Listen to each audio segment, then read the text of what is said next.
This is Bergy with HoofTalk, and recently I've really been burdened to present educational materials of experiences I've had in 53, 54 years as a horseshoer, professional farrier. I've been in this hoof care business for a lot of years, and I've made a lot of mistakes. Normally, anybody that has a really nice horse that they love, they will have them on a regular trimming and shoeing interval for the sake of the horse. People need to realize that from the hairline down, this hoof material is a keratinous protein, and it grows much similar to a fingernail. The difference is we don't walk on our fingernails, but this digit on a horse, the center tarsal,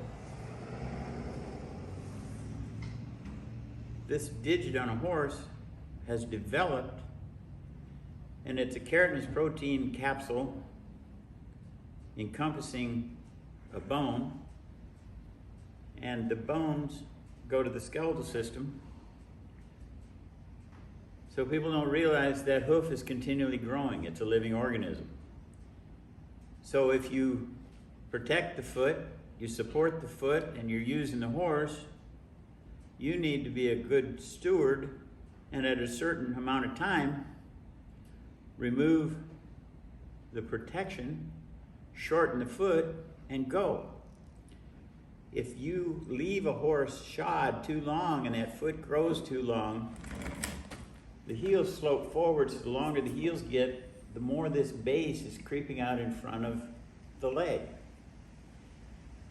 That creeping forward leaves a heel, we call that the buttress, inside and outside.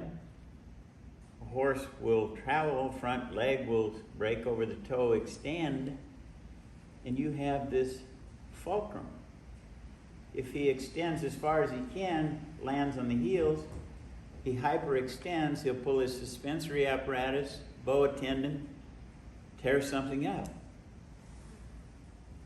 I'm in a hoof care business, and I would like to tell everything I know so that people don't have to make the same mistakes I've made since 1969. How long was that?